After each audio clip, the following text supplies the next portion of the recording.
So hopefully they'll keep joining us, but I don't want to wait too long in case they don't join us. So good morning and welcome. Today we have Eblasts and e-newsletters, tried and true ways to reach customers. These programs are made available through the Chisago County HRA EDA. The HRA EDA thought that if we could help businesses get better marketing and be noticed online, it would be great while they can't have their doors open. And so we are offering at these trainings. This will actually be our last one, unless we decide to do some more later down the road. But we also are offering one-on-one time with Ann Tracy. If you haven't taken advantage of that, please do. And those are brought to you through the HRA EDA as well as the Small Business Development Center. So if you have any questions, you're welcome. We have a small group. You're welcome to just chime in. If you prefer, you can use the chat and we'll try to keep an eye on that and let Ann know when there's a question. So should we go around the room and give your name and what business you're with? And if you wanted to say a little bit of what you're interested in the e-blast and e-newsletters. I'll give it a start. I'm Nancy Hoffman with the Chisago County HRA EDA. And we actually have just really kind of started our e-newsletter, and we'd like to get some great tips on how to really get it out there, how to keep it out of the other column and get it into people's email, and just get some good tips on how to make it interesting so people will read all the way through. Sarah? Sarah is also with the EDA. What's Sarah there? Hi guys, my name is Sarah and I work with Nancy over at the HRA EDA, and she pretty much said it. We just started using Constant Contact, and our fear is that it always gets dumped into people's junk or the unwanted folder. So we're just interested to see if there's any way we can be sure that that's not happening. And then, yeah, just to make sure that people are opening our stuff that we're sending and reading it all the way through. So, yeah, hi. All right, Jim Stein. Oh, go ahead, Megan. Yeah, Megan here. I've got kind of a crew with me, Susan, Krista, Jim. So we're all with Stein Insurance. We've never really done a newsletter before, but it's been brought up a few times in our conversations here, and it kind of piqued our interest. So honestly, we're just looking to learn more and gain a better understanding of how to be effective with it if we decide to go that route. Thanks. Marnie? Hi, I'm Marnie Steltz from the Pine City Scrapbooking Company. And I do a newsletter now, but I'm so inconsistent. I'm like the worst. And I send it through like my website, my POS system all has it integrated together. So it's free and I don't take advantage of it very well. And even though I have my own emails marked as not junk, they go into the junk and get buried. So I'm sure my customers are having a hard time finding it. So yeah, I think the only way they read it is because I posted on my Facebook page, to be honest. So yeah, I'm looking for some great tips for sure. Well, that's a great idea right there, just posting it on Facebook and making Yeah, otherwise you spend all that time thinking, writing content, and then yeah, nobody reads it. So yeah, looking for some tips. Okay, great. And then we have a phone number down here, 651-237-0214.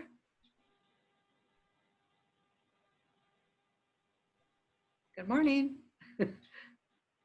Oh, Stacy Williams? No.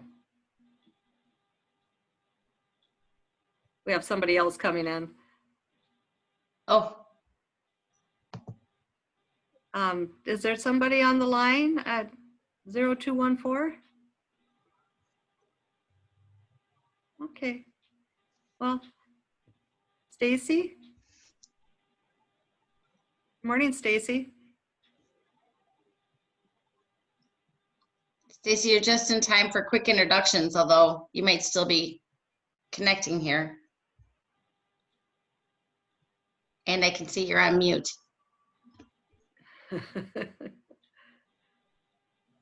Oh, she does not have audio. Oh, okay.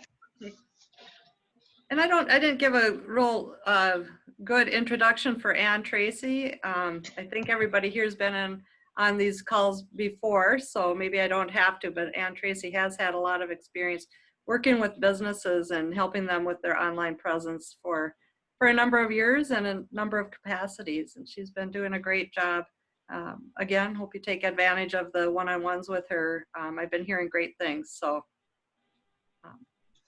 there you go, Ann. Thank you.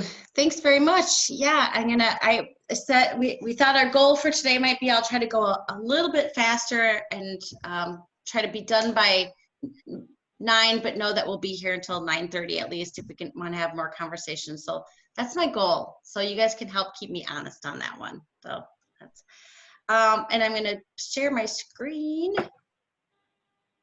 to get the PowerPoint. I have done an email newsletter. I was thinking about it for more than 20 years in one shape or another. But I'll talk more about that. We'll just kind of go through. There you go, the usual picture. The first thing to always to remember, and it's kind of the thing that I start with every week is, think about what you want to do with the email newsletter. What do you want to accomplish? And what do your customers want out of it? And I think, a successful plan is finding something that balances both of those. And I know in other sessions, and I think all of you have been to at least one of these sessions, it's a lot of that, I knew it was successful because, think about things that are actionable items, things that you, that you'll know that things are successful if they work. All right, I'm going to hope that somebody else looks at the chat because I can't see it when I've got my slides up. So, so that's kind of the balance to just keep in mind at all time is what, what do you want them? What do they want them to come away from with the information? I'm so tempted to turn on my air conditioning, but then it will be really loud. But all of a sudden, it's about 10 degrees warmer in my house. So sorry, I'm going to try to stay focused here. This is what the plan for the day is to really look at a bunch of different email newsletter tools. And we can go through those fairly quickly, but I just want you to kind of have an idea of what the different options are.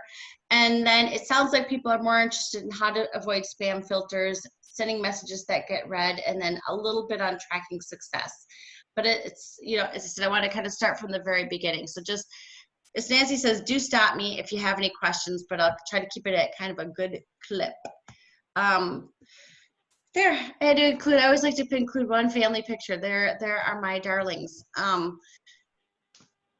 People always want to ask how much, how much is an Eblast going to be? How much is a website going to be? And with the email, it's true. It depends on what you want.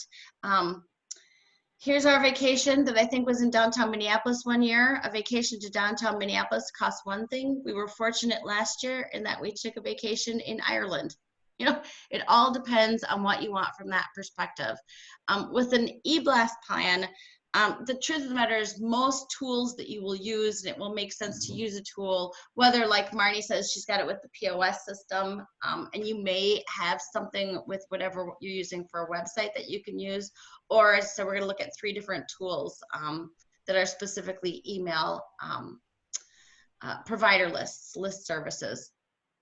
But sometimes the expensive part comes into it and how it integrates with everything else you do. Can you order things directly from the web, from the email? Does the email track into the website? With any tool, you'll be able to link to your website, link to a specific product in your website, but it comes into a little bit more than with, can you tell who's linked in and what they've done and what they're doing tomorrow after they visit their site and some of that. So the expensive part really comes with the integration.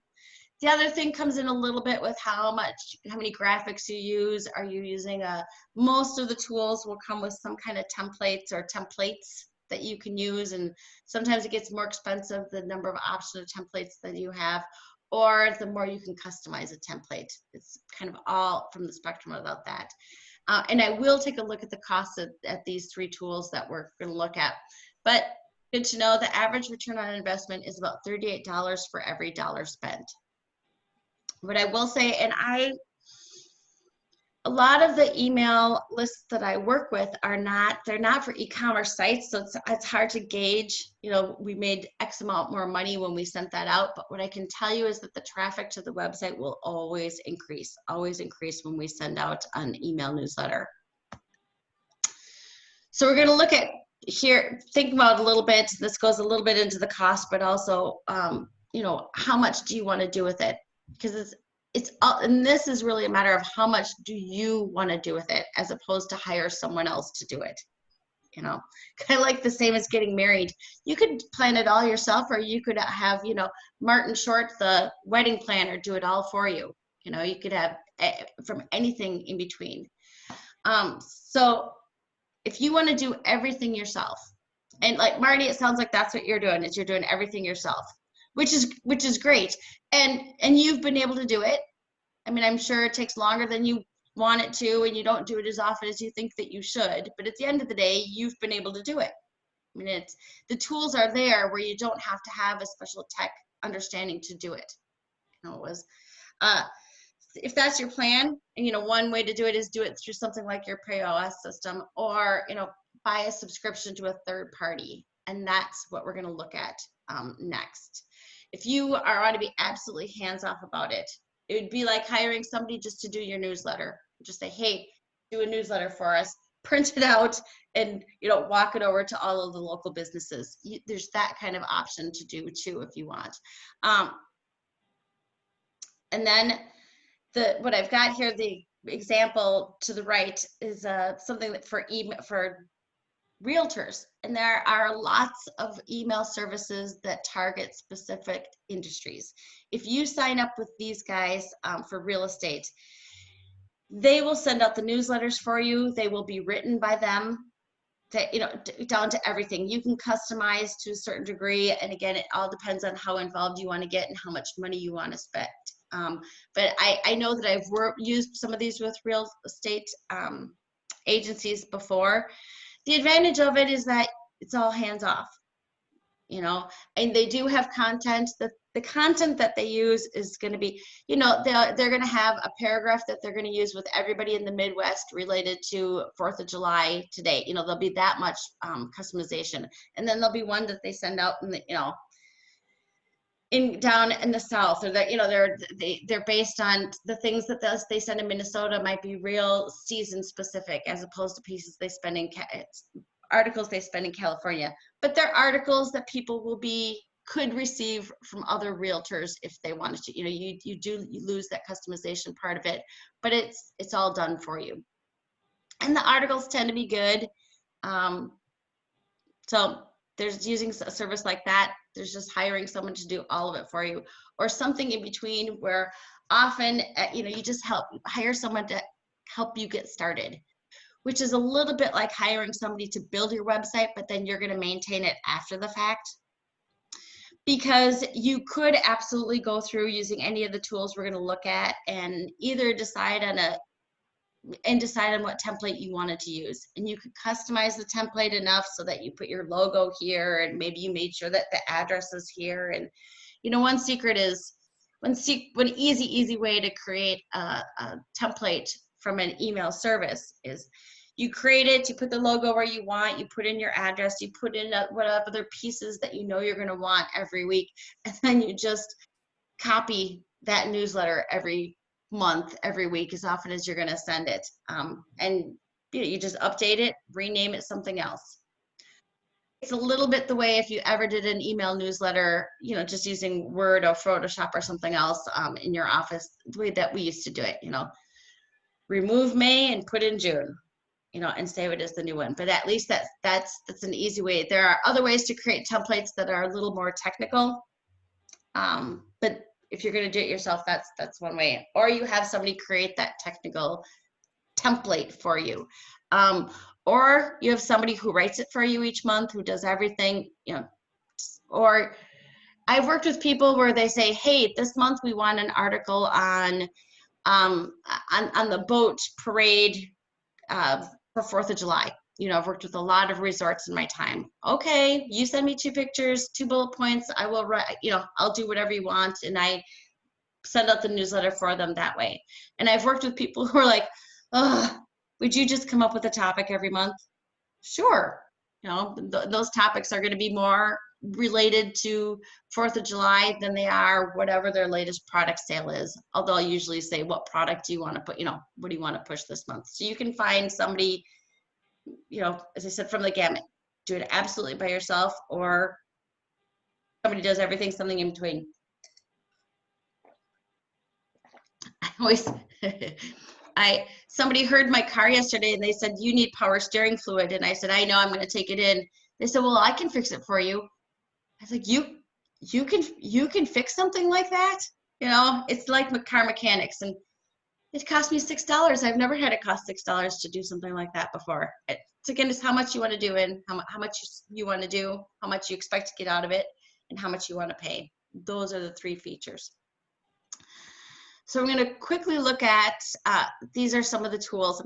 I gotta find a way to have your pictures not be over what I need to look at. We're going to look at 3 different tools, really because I know the SBDC likes me to look at least at 3 of them. 2 of them I've used a lot, 1 of them I haven't used, but Constant Contact. Constant Contact is the tool that I used for email newsletters for years and years and years and years. And I think it's pretty easy to use. I think it can be pretty cheap or cheerful. Here are some of the things, but here's the gamut. It starts at $20 a month. A lot of what they base it on are the different features that are available for a different cost and how many email addresses you want to send to. Ooh, I used to know, I think that the magic number for Constant Contact is about 2,000. Once you get over 2,000 email addresses in your contacts folder, they're going to charge you more for it. One of the nice things is here they, so I don't want to go into detail of a lot of these features, but at least kind of give you an idea of the things that you'll be looking at if you look at this. Some of their features, we've got unlimited emails. That's nice. So then if you want to send people an email every darn day, you're good. You're good. Customizable templates. And again, the templates are pretty, they're pretty easy to use. They've gotten much easier to use than they used to be. So, you know, you can add your logos. That's the branded or industry. Mobile responsive website, so you always want to consider how many people are looking at their email on their phone. E-commerce marketing, you can see for the Email Plus, you know, for their premium version, they're going to have some added features. Then there's the e-commerce aspect of it, contact list support, and generally what you do is that this is a tool where you're going to add all of your email lists, all of your email addresses. You may have those from your POS system, where you're going to download it from something like that. You may have it from your billing system. You may have it from the accounting system, and I can't think of the big accounting system, but you probably have your email addresses in different ways of your customers. There are a lot of easy ways then to add them into a tool like Constant Contact. Honestly, you can be as simple as copy them all and paste them all en masse into this tool, and they'll take them all. It's pretty easy to do. Or you can be as complex as if you have an accounting system and you can download that into a spreadsheet, you can upload it into a Constant Contact. And then you'll have the names and the addresses and the phone, everything else that you want in terms of. I have a really quick question. Yeah. And maybe it's kind of a silly question, I'm not sure. No. I guess you can let me know. But I guess, are there any legal concerns that we would have to worry about in terms of, like, you know, just blasting out emails to people? Yeah. Or, I mean, I guess maybe you can speak to that a little bit. I can, and I've got that later in the presentation, but I'll say pretty quickly, it's the CAN spam law, it's called, and it's based out of ICANN, which is an internet organization. But there are some specific rules. And what the big focus is on unsolicited email. So if you have reason to have their email address, you're probably okay. If they've been past customers, you're probably okay sending it. You have to include a way that people can unsubscribe. You have to include a street address. And I'll see if I have it on the other slides, but there are a couple of rules. And you have to unsubscribe people if they ask to unsubscribe. Obviously, it's a little loose because we all get spam that we don't want. And there are two things. There's the legality of it, and then there's just that you don't want to be, especially your own customers, you don't really want to be sending them email that you don't want. You don't want to be an annoyance to your. So if you're starting out a new newsletter, the way that I would start it, I might send that to everybody, and I might say, you know what, we're going to start doing an email newsletter or an Eblast. This is a sample of what we're going to do. If you're interested in being a part of it, please let us know. And there are two ways to do that. There's let people opt in. You know, let us know if you want to receive these in the future, or let them opt out. Let us know if you don't want to receive these in the future. And then the truth of the matter is there's the double opt-in where you say, please opt in. And then once they do opt in, they're going to get that email asking for them to confirm their email address. So it's the double opt-in. That's kind of the gold standard, is letting people do that.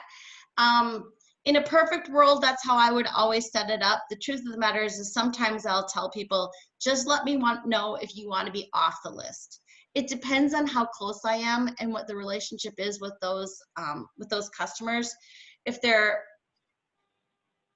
here's the funny thing, Nancy, many years ago, we started an early version of, sorry, hold on. The camera on my computer is broken, so I have to use my phone. So every time I get a text or a phone call, I will freeze for a moment. If it were later in the day, it could be like, Bob, you could have a shot every time I froze. If I know the group well, so when we were starting the early versions of the broadband coalition, I had a list of email addresses, and I knew that those people, two things. I knew that they would likely want to get the email newsletters. Two, I knew none of them would subscribe on their own, but they'd be okay with it. You know, so you have to have that kind of relationship where you're like, they're just going to be too, you know, they won't do it themselves, but I'll do it, and they'll be okay with it. But there are two things. So, you know, Megan, you're right to ask about the legality of it, but then I think it's also this is the start of a relationship, or it's your mid relationship, so you want to be careful of it. But as I said, it's fairly loose with the legalities of it, and if anything were to happen. So I'll leave it at that now, but I'm 95% sure that I have it. I'll pick up on it later, because I know I included some of it later. So, and with these tools, as I was saying, you can upload any database. They will ask you. I know Constant Contact, and they will ask you, do you have permission to use these email addresses?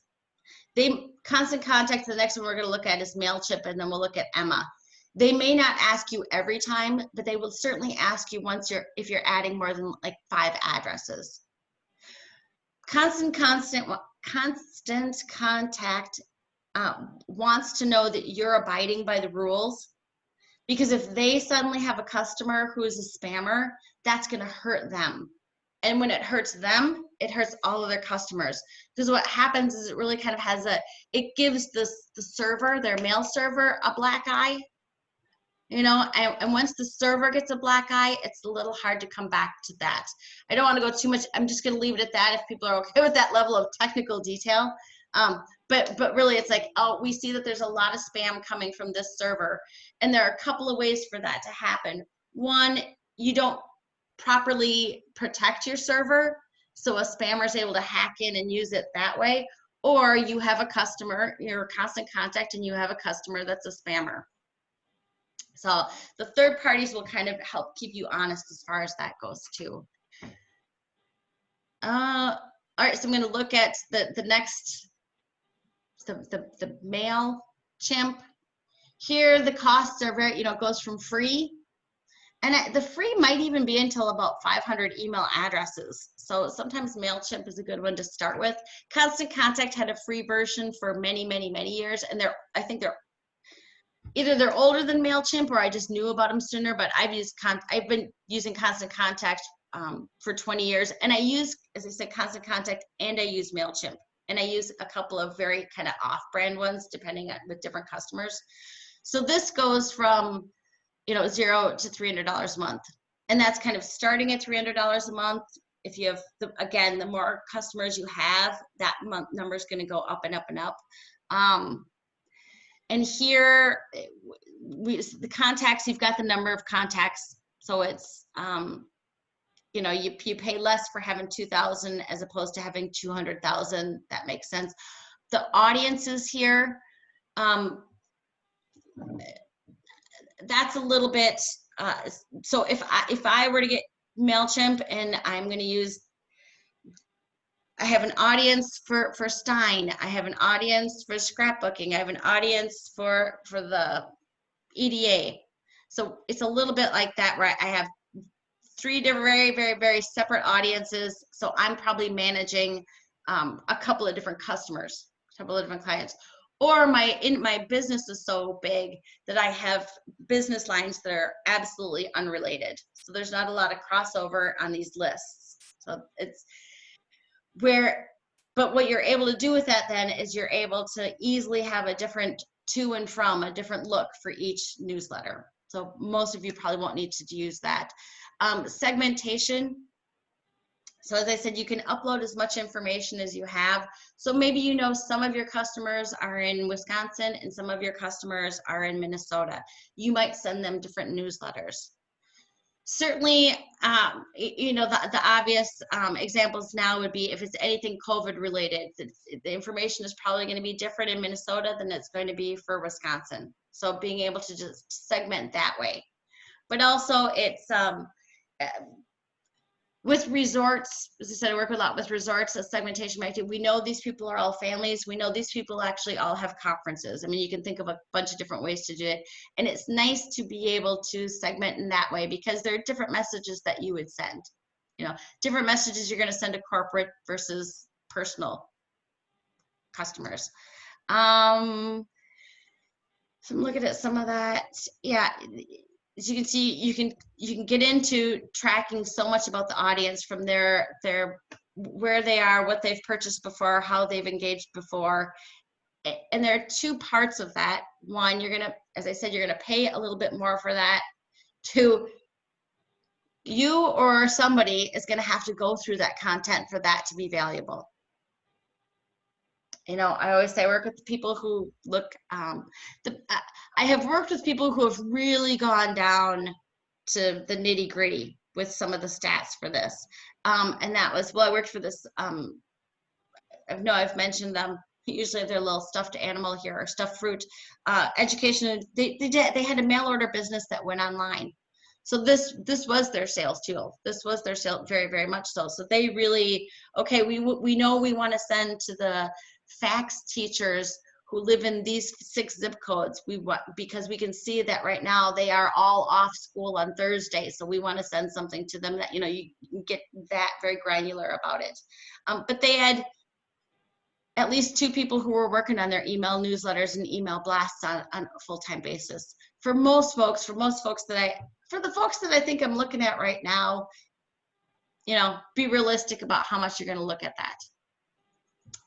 Then the final tool here is Emma.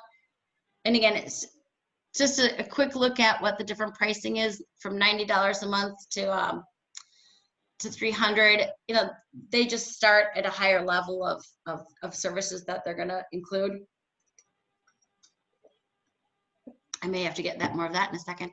So, and you can just read through the list here of different services that they have. Again, they've got the segmentation.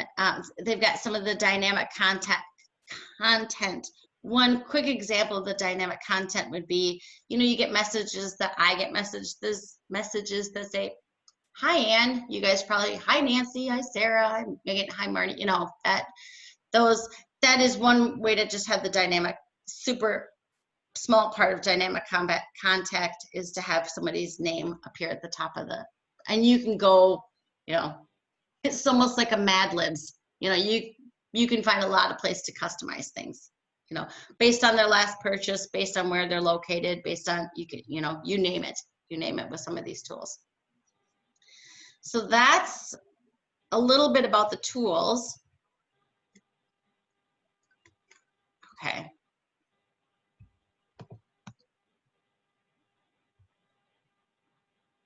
And I may have gone through this, but I'm just going to quickly. So yeah, as I said, it's how many addresses you have, how often you want to send.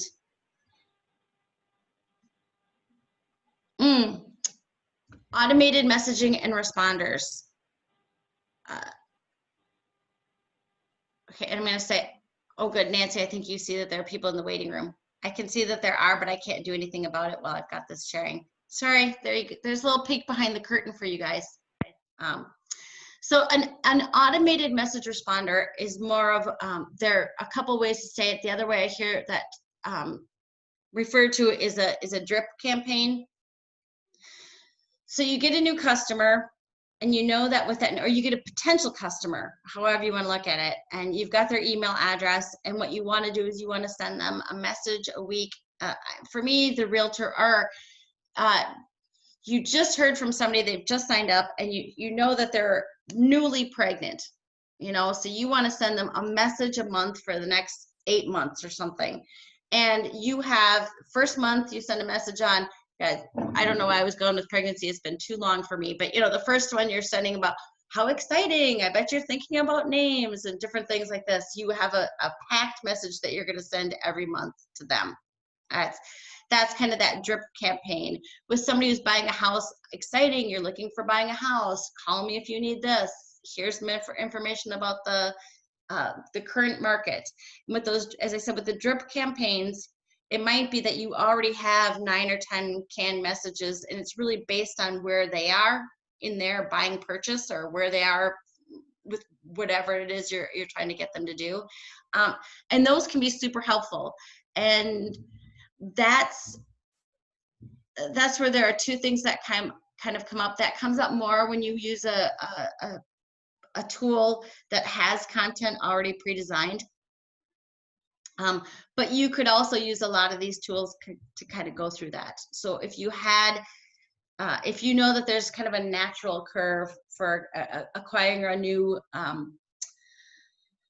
new customer, or if you're doing people's taxes, and you know, okay, I know I want this message to go out on, you know, I want this message to go out on December 15th. You know, you've got 15 more days if you want to get tax deductible donations in, you know, to your favorite charity.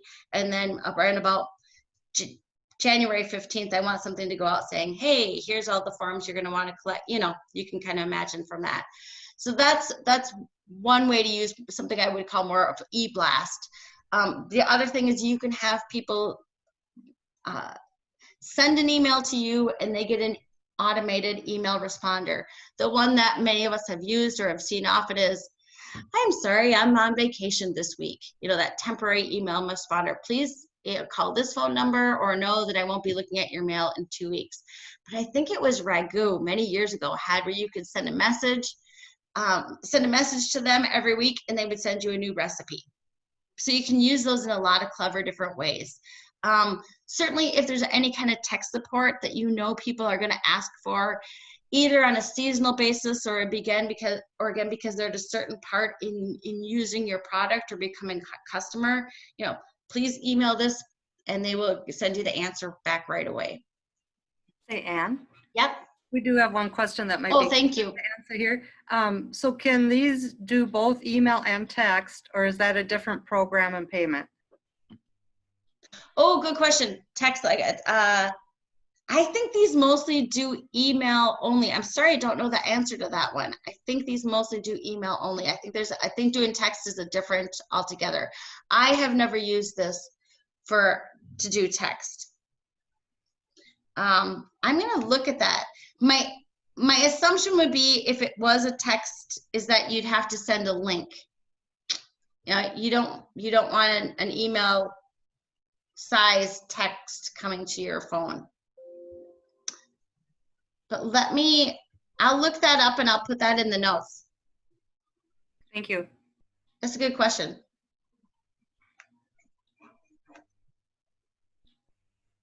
Yeah, I've looked, I know a few years ago they didn't, but that doesn't mean it hasn't changed.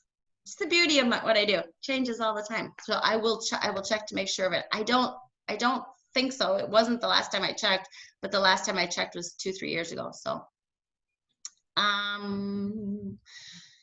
there you go. And then I've about the ready-made content and creating design. So I will leave that at that. All right, so now I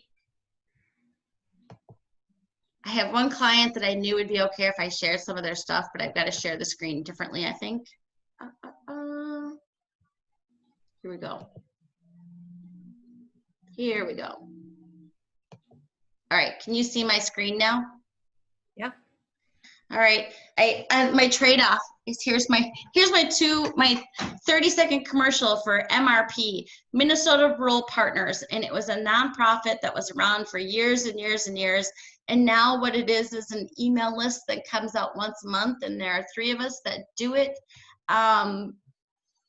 Because we think it's important. The MRP, the woman who was the director of there is now at Growth and Justice, Jane Leonard. So we do this monthly email newsletter out of the kindness of our heart. Subsequently, I knew she'd be okay with me sharing the back end of this. You know,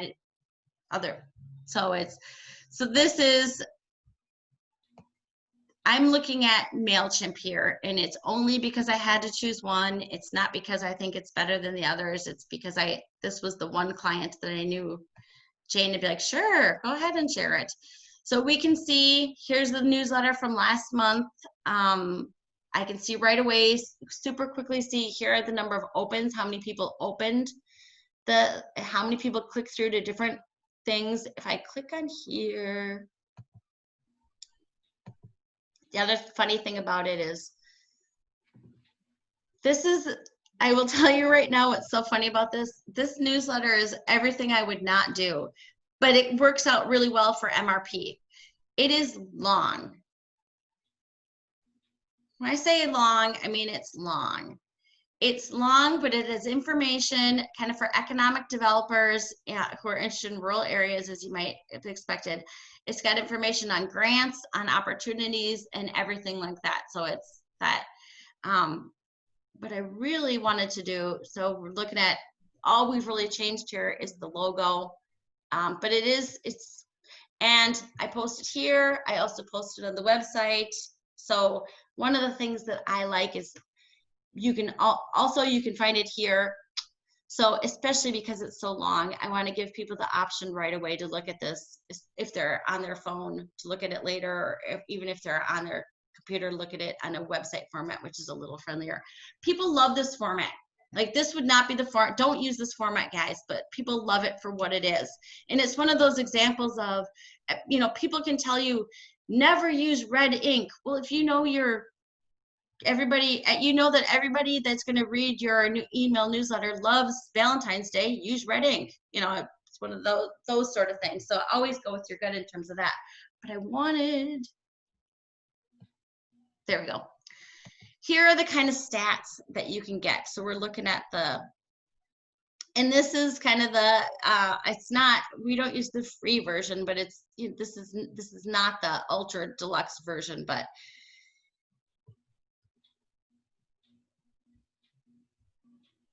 on a very high level, we can see what the open rate, and again, the open rate is how many people have opened the newsletter, how many people have clicked on it. And it's, as I said, it's kind of a weird, because we don't really worry about any of this, and how many unsubscribes. And that's the kind of thing that, and if we had a call to action, I would track that. Those would be on a very high level. Those would be what I would look at from different, when it comes to tracking email. Here you can see right away, they'll give us recommendations about using the person's name in the to field, which I think is helpful. But we have it will tell us, sorry, I don't know what you can see of mine. So here's this, most of the reactions that we had to the newsletter is in the first 24 hours. We can see who's opened it. We can see who's clicked, all of that. We can see what they've clicked on. I could go further down. And then you can go down and you can click more. What I won't do is I won't click too much more about the subscribers, because that doesn't seem right to me. But that's the kind of, even as a base level, that's the kind of content that you can get.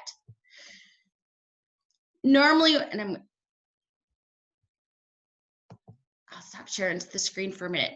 Normally when I'm working on a newsletter, I will care on what people have clicked on. I mean, it is a good way to say, okay, so one of the things that I do is the Blended on Broadband blog. And we send we send a monthly email version of that. And now there are so many articles that I don't worry about it as much. But I used to think people would be interested in international information.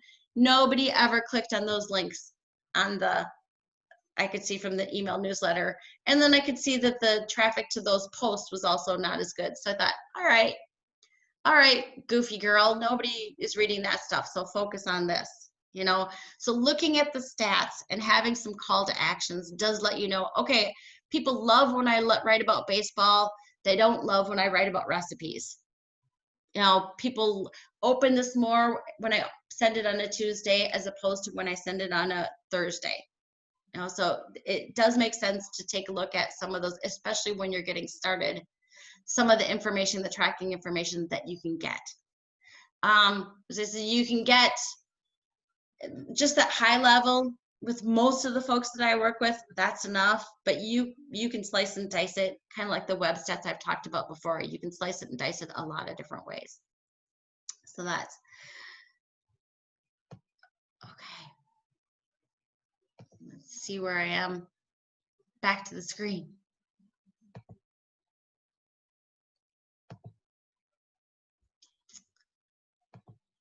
Okay, and as I said, this is a strange one because what we do is we hear that the people who read it really, really read it, and they share that in a lot of different ways. So we don't do a lot with making it look better, but all right, spam filters. First, I would say test the message. So with all of these tools, you can send yourself a test, and I would test it. Make sure it goes through your own spam filter. A lot of these, and a lot of the tools that I've looked at will make recommendations as you're creating it, especially if you get some of the higher packages. They'll say, oh, this seems like a trigger word. This seems like, so you can pay attention to that. One of it is don't use too many images. I had an email that I got late last night that I was gonna include here. My email package does not automatically download images. My kid's school sends everything in an image. It drives me absolutely crazy. Subsequently, I don't always read those emails. I probably get 200 emails a day. So if I can't see what it's about right away, and that is a little bit too about how to get read, but if I can't, but the spam filters don't like too many images. So to avoid getting through, and the spam filter, I mean, there are two levels of the spam filter. There's the spam filter that people have on their, that I have on my Outlook. So I have set it up in a certain way so that these words get filtered out. And truth of the matter is, I haven't spent a lot of time setting it up. Outlook has just set me up with what the standard way. But then there's also the email, the filter that on the server that I was talking about before. So you can get thrown out either at the front door or at the front door or at the apartment door, based on some of these things. Some of it is don't use a lot of the trigger words. Unfortunately, a trigger word like free makes it more difficult to get through the spam filter. But if you get through, people tend to open an email message that has the word free in it. Keep your list clean. Now your the tools that we've looked at here, they will bump out bad email addresses. So if it bounces, I don't know, depends on the tool and depends on how you've set it up. But if a message bounces 2 or 3 times, that person is kind of kicked out of you're no longer going to be sending to them. If you're sending to dead addresses, that's something that the server filter is going to catch. And don't buy addresses. I mean, that is one where if you buy addresses, that's one where I would definitely send and say, here, we thought you would be interested in this because of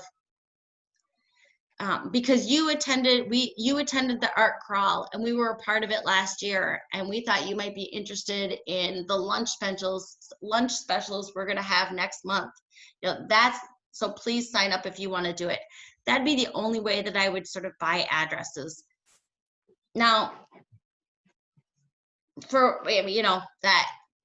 me. There are people who make money buying email addresses too. But it's, you do run the risk of being added to the spam filter, and don't send attachments. It's very funny. I was just on a call. Nancy, I don't know if you were on it. People don't want to open attachments because often that's not only is that spam, but that can be a virus. So it's better even to say, click to access this form, click to access the website, click to access, rather than send a PDF. I still see some folks where they create these lovely, what would be paper newsletters, and then they just send it as an attachment, as PDF attachment. And there's just not those do get caught in the spam filters, but unless I know you, unless you're a good friend and I know that's your Christmas newsletter you've been sending me for 15 years, I'm probably not going to open it. And even if you do fit all of those characteristics, I still might send an email saying, is this really you? Talked a little bit too about the ESP, some of it, the email service provider. Too long. No. But you guys have this afternoon. And she's gotta go. Fair. The tools that I've shown, and most tools will do a good job of saying, should I get that little advice? It includes somebody's name. They will try to save you from yourself. They will give you tips, and pay attention to that. If you're looking, as I said, if you're approached by somebody to say, oh, I have an email list you can use, and it seems like a good deal, I would quickly do a search on them, that name. So it's Freddie's List. Freddie's List has got some email thing, and it's $5 a month, and it's going to be awesome. I would search for Freddie's List and this Can Spam Act to see if you run into any cross references there. It's not the problem that it used to be, but certainly 15 years ago, there were a lot of providers that just didn't pay attention to the rules. And as I said, there are the rules that you and I can follow, and then there's the rules that Constant Contact, Emma, and Spam can follow. There's the survey Monkey Chimp can follow. I couldn't remember their name. And so part of it is making sure that all of their equipment is good. And then it's these things that we can do too.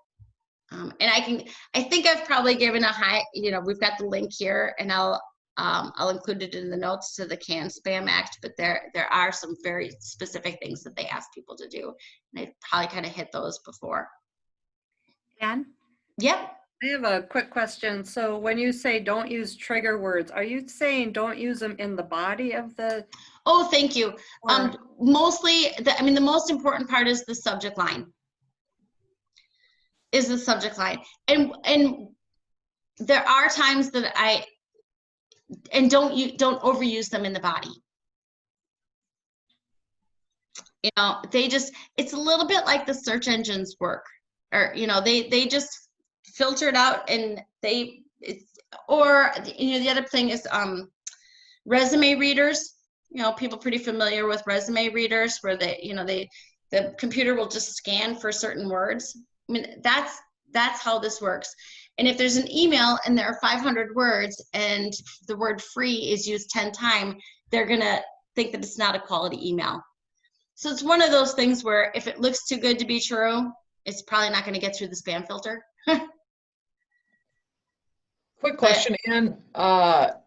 You had a bullet on there about don't send to multiple addresses. Oh, So thank can you. just kind of elaborate on that a little? Yes, thank you. Because I just missed that. So what people will do is they will try to, they'll try to MacGyver their newsletter. Oh, I know I only want to send to 25 people.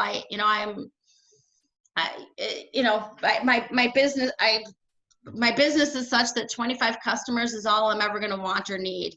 And so they sort of eschew the idea of using one of these email tools. The spam filter, many spam filters will kick out anything that's going to more than, 5 people, 7 people, 10 people. And that is especially true if you're working with people who work at the state, who work at universities, who work at any place that use a large scale. So it's, one way around it is to send a couple of different messages. And again, it's for the people who kind of MacGyver their email newsletters or their email blasts.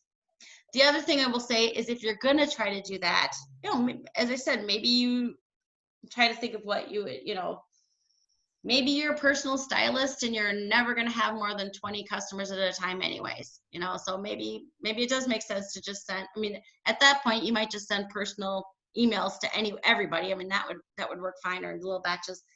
If you're going to do that, make sure that you're sending it to the BCC column of the email address. And does that make sense to people? So you can, all right, and I'm going to share my screen in a different way. Share screen. There's my email. Can you guys see my email? It's a little small, but we can see it. Yep. Okay, because I'm not going to do a whole lot here, but so if I want to send it to, I'm going to send it to Nancy. But here, once I click on that, and this is how it works on Outlook, and it'll be similar with most other places. When I click on that to button, suddenly I'm able to either do a carbon copy or a blind carbon copy. So if I wanted to send it to Nancy, but I wanted to know, I guess I have to type out the whole address, but I could put Sarah's address or somebody else's address too. So people will see that it's gone to Nancy. They won't see that it's gone to Sarah. And the real reason to do that isn't so much for the spam filter, but every now and again, I see something where somebody has sent it to 50 different email addresses and I can see all the email addresses and that makes me mad. Suddenly my email address has been shared with a lot of different people. So to get to that blind carbon copy where the recipients will not be able to see each other's email address, you just click on that too, and then you can type in the address here. That gets a format where you can see that. It was years ago, back in the day, back in the golden day of email. I think it was Lily Pulitzer, not Pulitzer, the medicine people. Lily, what they sent an upgrade about, here we have an upgraded version of some kind of medication, and they didn't send it. They didn't use an email service provider. And again, this is 20 years ago, maybe more. They didn't use a list like Constant Contact. They just copied and pasted, and they put it so that everybody can see everybody else's email address. And I think it was, here's an upgrade for your medication, your depressant, your medication to cure depression. And suddenly hundreds of people could see who else was getting this. So if you're going to send to just a few addresses at a time, use that BCC so that nobody else sees anybody else's email address. And as I said, I get that every now and again from people. And it's one thing if it's one of my kids' coaches wants to send it to 10 of us. I mean, there is still a problem with that. You still might get caught in a spam filter, but at least you're not making people angry, because I'm like, oh, I get it. I mean, you're asking 10 people who's going to bring the Twinkies on Tuesday. It makes sense to copy all of us on something like that. So that's all right.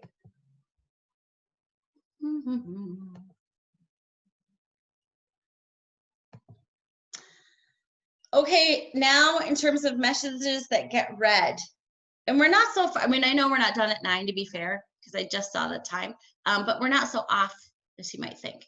And I think this is always my favorite part, and I know we've kind of discussed some of this with other information too. So I kept it a little briefer, but I think this really comes down to how to create the messages that get read. The obvious is send info that people want. And I think I've used it. Well, it's so funny. I was just talking to her last night. A friend of mine who is a financial advisor, and she wanted to send an email newsletter out to people. And she realized she didn't have anything that she, often it's nice to include a 2-for-1 or something like, include something. She worked with local restaurants, and she also, it's a friend of mine from high school. She was a bartender forever. She knows every bartender, every restaurant owner in town, So what she would do is she would say, can I put a coupon for you in the bottom of my newsletter that's good for the next month?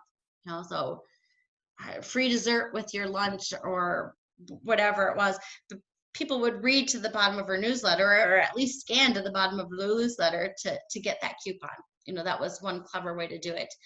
I work with somebody, we send out a weekly, when we're good, we send it out weekly, special.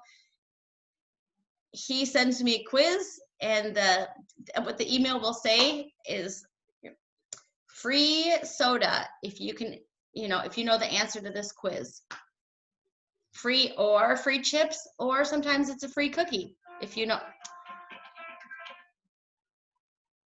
Sorry, it's a free cookie if you know that. And having the quiz just makes it a fun thing. It's not something that people couldn't look up on Google before, they came in or anything like that. And he says, so he owns a catering and a kind of a lunch business. He says, yep, every time he sends it out, a few more people come in. And that's all he ever sends. I think we did send something about when they could reopen for COVID. Otherwise, that is the only email he has ever sent out. Is the only email, and I do everything for him. He's an old neighbor of mine. But people read it. They know what to expect. The other thing with that is we're very consistent with the subject line, and it'll say, chance to win a free Coke, chance to win free chips, chance to win free cookies. I think sometimes being, it's fun to be clever in an email and a subject line, and that can get you open. But sometimes it's the subject line that gets right to the point. I love an email subject line that will say, meet me tomorrow for lunch, ? Who doesn't love that? So if you can get something that kind of gets to the root of it, we have a special going on until Tuesday. And here's one of the funny things with the spam filters. I kind of gave you a list of all the things not to do. There are a couple of things to do. If it looks like it's a newsletter, they're a little bit more forgiving. So suddenly, even just mentioning Tuesday is good, because it's that's an anti-trigger word for them. Anything that's kind of timely like that. Anything that's interactive, a poll, people like to be asked things, asking for feedback. It's funny, we were just working on this conference for this fall and trying to figure out how to get people to stay for the last session. I said, well, let's ask for feedback. Everybody loves to give feedback, and that feedback will be valuable. I'm excited to hear what it is. I think being predictable, knowing, even if you don't always stick to it, knowing that the emails always come out on Tuesdays, or they always come out on the first of the month or the last of the month, it helps you know when to do it, and it gets people to expect it too. But I think as much as anything, It helps you know when to do it. So as you said, Marnie, you've sent a couple of them out, but you'd like to send more. I think if you just said, I'm going to send something every other Wednesday. That, I mean, it's just that simple of putting that on yourself, you know. And if you start sending them out consistently, I think that, and there's always a question of how often should you send it? And I know I've said this to this group before, whether it's the same people or not, but it really makes a difference with what the content is. If you have a luncheon place where it's different soups every day, it's been a long time since I've worked in an office, but there were certain places downtown Minneapolis that would send their email every morning, like, woohoo, clam chowder at such and such a restaurant. You know, you knew that it was coming. Or God, there's that hot dog place in Minneapolis. They would give their special every Thursday, and you'd wait for it because it was always such a good special. You know, having that information that people are waiting for is fantastic. And as I said, with a special, that's obvious, but also just what is the information that people, you know, what do you have?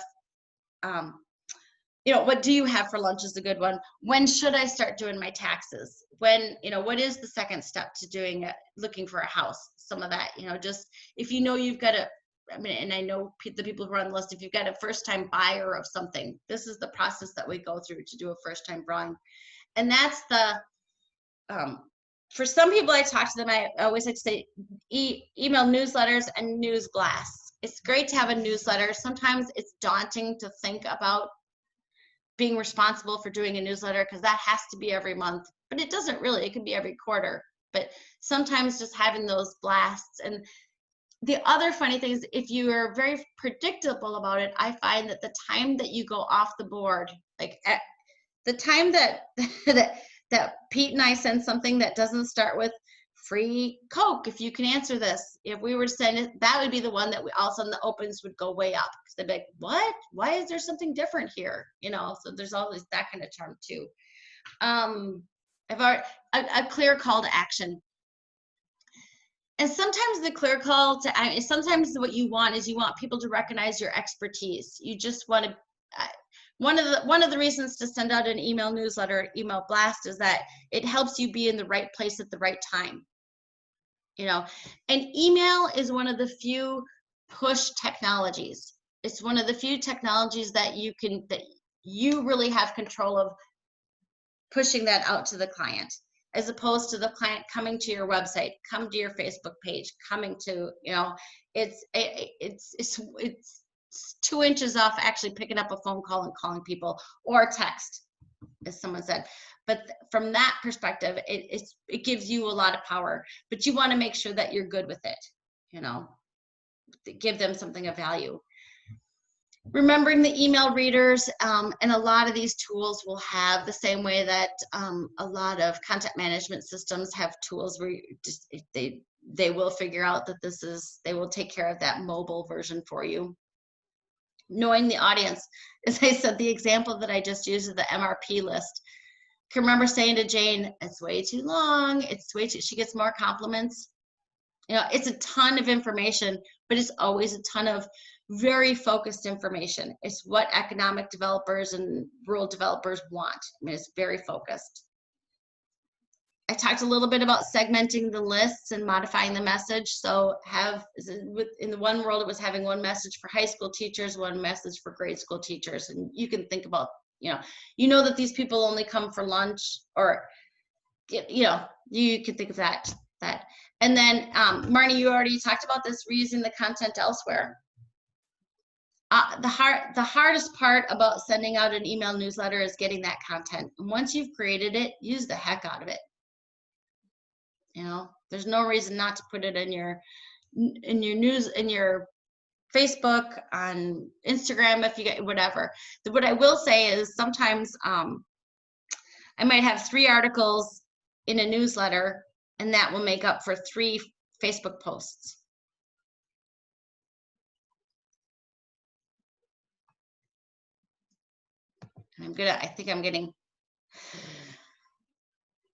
I know we're getting later. I'm just going to vary it because we looked a little bit at the tracking when we looked at the constant contact. So tracking success, this is here's a very high level. I like to track how many opens, how many clicks, and then that's where that call to action is valuable. Did I sell more, or did more people come to my open house?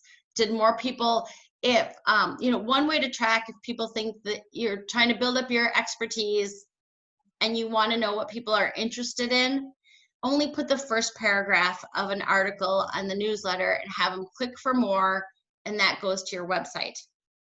And then maybe you have 3 articles in each newsletter, and one is about, one's about baseball, one's about recipes, and one's about, gardening. And if everybody's clicking on gardening, well, your people are into gardening more than baseball. And so you can kind of take that. Another way to do that is this A/B testing. So you can either do that with or without segmenting, but it can be as simple as the subject line. You either say something like 2 for 1 until Thursday, or half price until Thursday. See which people click on more. You can do that kind of minutia of that A/B testing, kind of the same idea, but in slightly different format. That's where you might have one be all text and one be a lot more images, and see, is there a difference between, does one perform better than the other? So a lot of time that A/B testing is really about how you're doing the newsletter, more than how you're doing the newsletter. I always think that the open rates is what you're offering. Use trackable links. So we won't talk too much about that, but it's, so that when you're looking at your website stats, you can see, okay, these all came from the email newsletter. You'll be able to see that through the email service provider as well, but sometimes it's nice to be able to see that with the web. And I've said it before in different things, you can get a ton of data on through any of these tools, but having a real world goal is the most valuable. Again, whether that's more people coming to your shop, more people picking up the phone, more people sharing the content, whatever that is, something that's real world, that's making a difference. So that okay, well, that was quicker than I usually am, so there you go.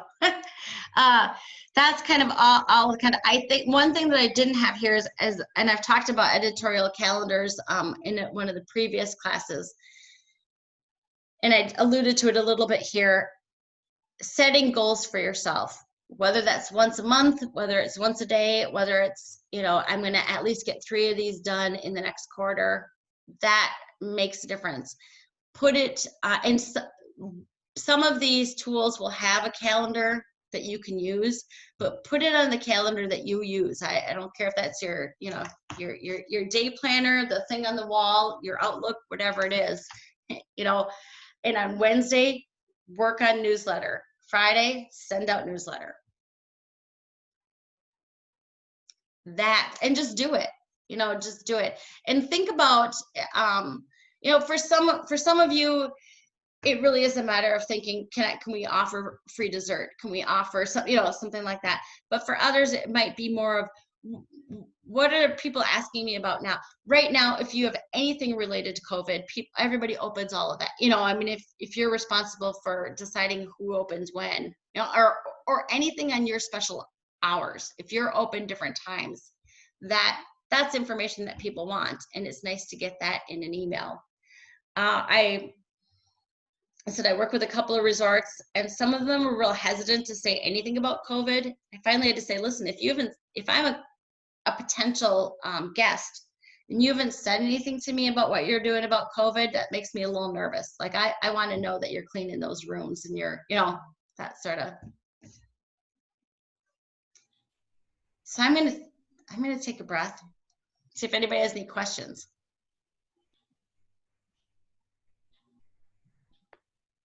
I had a question. I had called my tech support because of the emails going to the spam people's junk folders and such, and they had talked about embedding I have an info@ email address for my store, And they said if you embed that, you're less likely to end in, a spam folder. But I guess I don't really know how to do that. I mean, through my website, they have like templates, and we've changed a template so it looks the same every one. It has our, our store picture on there, and then I just, write out an email just in a texty form. So the last few emails I've sent out, I've just included my email at the bottom, like with a clickable, you click it and it takes you to a, your email template. Right. You write an email. But I don't know if that's really working either. Last night I sent out an email, although Friday nights are my best email clickers. I don't get it. I don't understand it. Friday night is it. Sure. So I said, now that was a random Tuesday email, but it had really important content because it's COVID related. We haven't offered any classes for 3 months. So it was a class offering, and I was really surprised at it didn't reach many. So I'm thinking, well, it's probably still going into junk mail and people maybe will be clicking today. I don't know. But yeah, I don't know how to embed an email in there. I guess since it's a template, I would have thought, I don't feel like I have that much wiggle room to put anything on the back side of it. Like I used to send emails from like CityMax, or I don't know what the heck it was. And that I was like on the back end of it doing these crazy little things. And now I just feel like I just see a template. So I don't know. And not knowing the system, I don't, I mean, I think it's more of so usually you have your address, Marnie at typed out, and that's what they link on. So the code for that is likely to be mail to : and then the email address. Oh. So one key would be to have email me. Can you add a link? Yes. Yep. I can add it. So highlight it and add the link. Mm-hmm. And usually Control K works.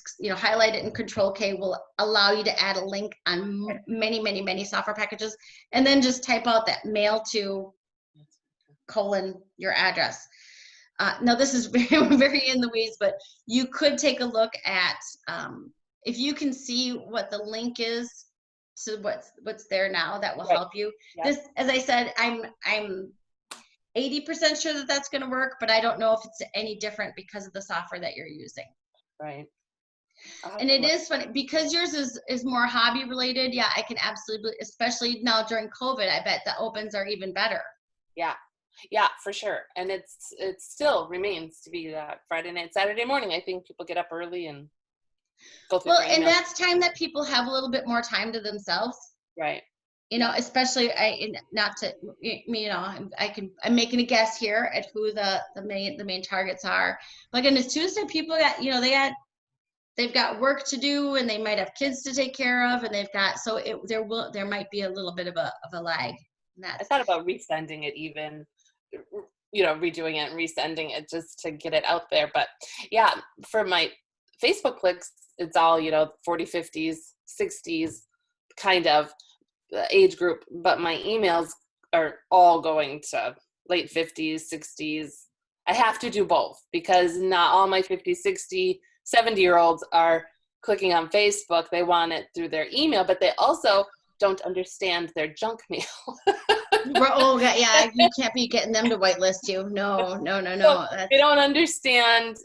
It's just because they were born in a different generation, and this is a new to them. So to instruct them to get it out of their junk mail, they don't get it. My mom was a systems analyst. My mom knows Unix. I cannot tell her how to share something on, I don't think I shared it. You did, Mom. I see it.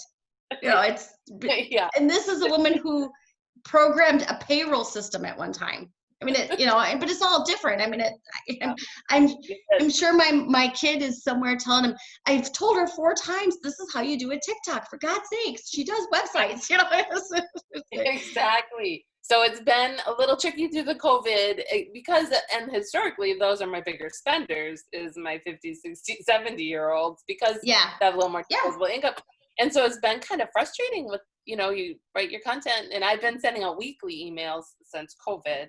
So yeah, it's tricky getting them out of that junk mail. I just don't know what is happening. And my tech support wasn't, I don't know. They were like, I don't know. Well, That was their you whole know, thing. you might, I mean, this would be a kind of a heavy lift, but you might, what is it, MailChimp have a free version? Maybe try sending one or two through mail, you know, through free to see if it, and I don't know what system you're using, but sometimes it's nice to have someone that does it all. Right. But sometimes when you do it all, you don't do as well at one thing. That's the thing. They're great. POS is great. The online website's been great. My email is a little, it's super easy, I have to say, way easier than what I was using before. But I send out to like 4,000 to 5,000 people. So it was getting super spendy sending out emails, you know, through a paid subscriber kind of, it wasn't Right. Constant Contact or MailChimp, it was something antiquated from back in the day. Yeah. But it was getting super expensive. So to get a free version was like, sweet. But Yeah. like I said, what is the free version when you're going in the garbage? And Well, and the other might be to do to send something where you just say, I'm wondering who's getting this. I'm having trouble. You know, if you're getting this and you want a 10% off that's a your great next idea. order, click here. Yep. I mean, because then at least you'll know, idea. because it's, you know, it's weird times. So it might just be a case of it being weird times. Right. Exactly. You know, Yep. but with something like that, and then you never know. I mean, you know, you might get, that might spur a lot of orders, but Exactly, you know, if it's for worth sure. it to you to offer something like that. Yeah, it would be, you know, because it's a good way to track and go, okay, so I am hitting these people. Maybe they're just not spending right now. You Well, know, that could be it. I mean, it's, yeah, totally. you know, Yeah, for sure. that would be my suggestion. Yeah. Well, I've just been trying everything, so you just keep trying until something sticks, and I'll keep writing because there's still some people are still reading. It's just through another means of going through Facebook or whatever. So Yeah. Well, and for some people, it probably just is that shift. But as I said, yeah, just try to only do it in the email where you offer the special deal, and then, yeah, I love or that. you know, or do that one week, and then the next week tell people that email I sent last week on Facebook had a special deal. If you want it, you know, it's Yeah, that's a good idea. Then try you to can. find. Yeah, that's a really good idea. Yeah. Mm-hmm. And I think polls too, just asking people, you know, 2 questions, Mm-hmm.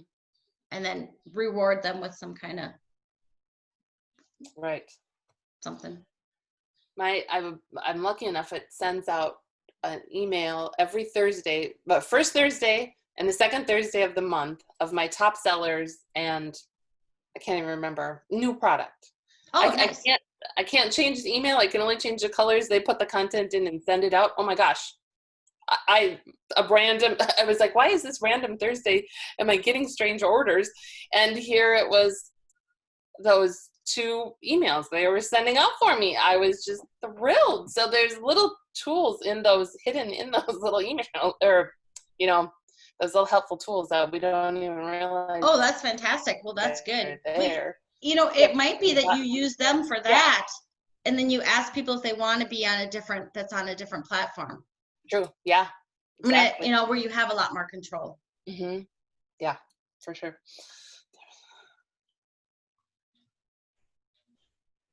All right, Deanna had a question earlier, and I didn't get to oh, okay. ask it.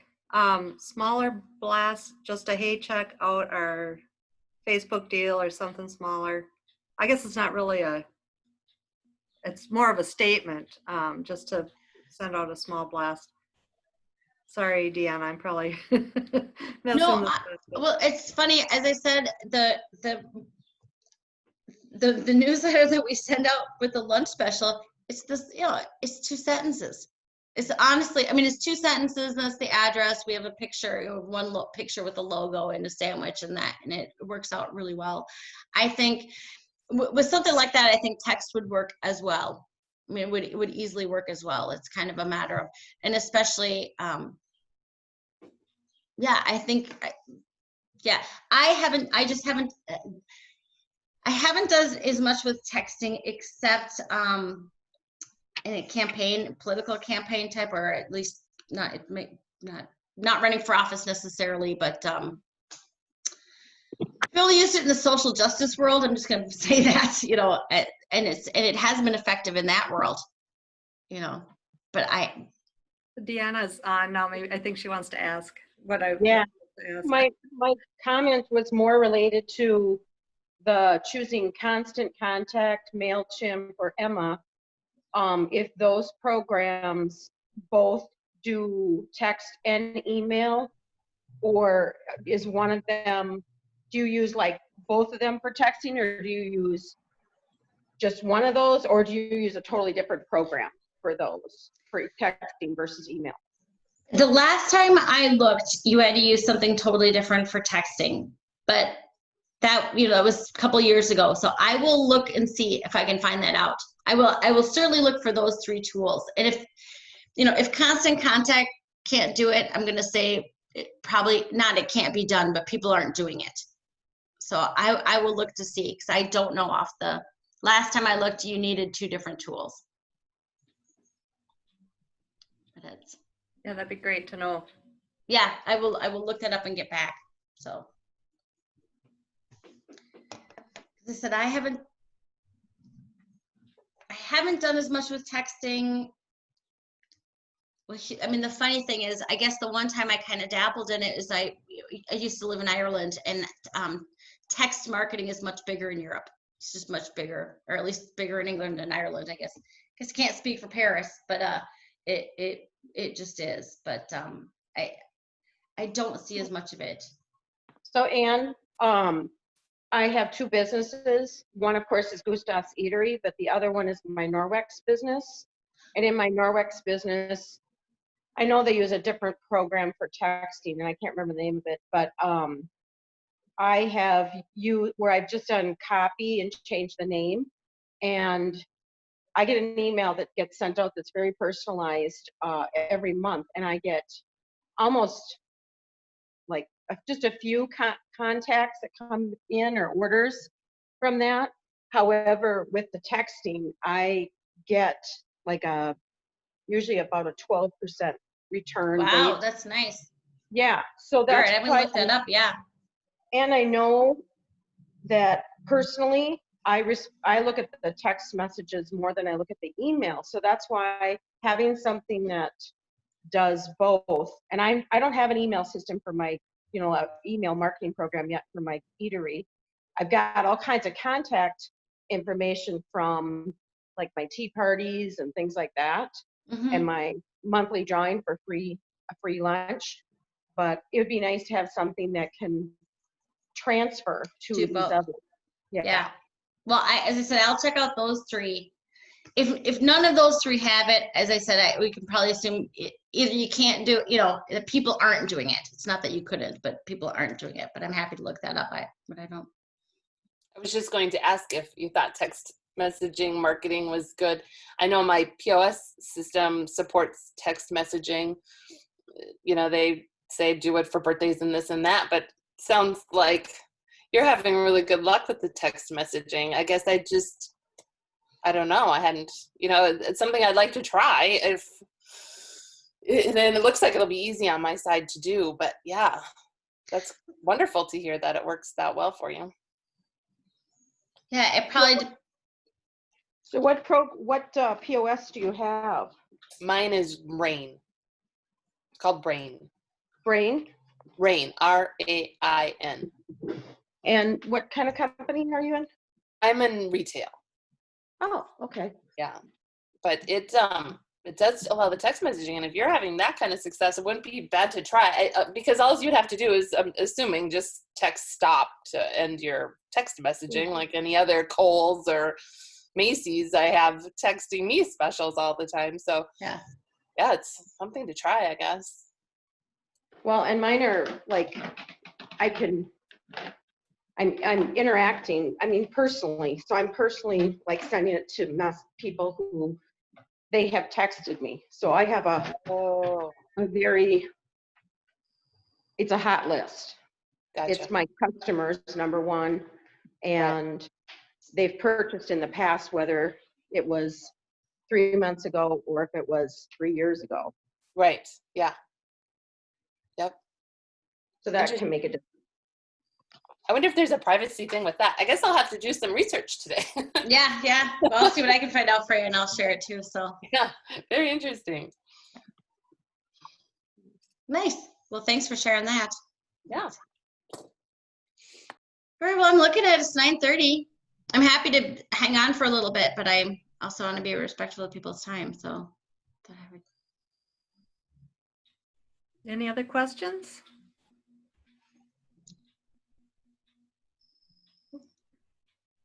Okay. Well, you can always ask for Ann's one-on-one consulting time. We'll put one more plug in for that.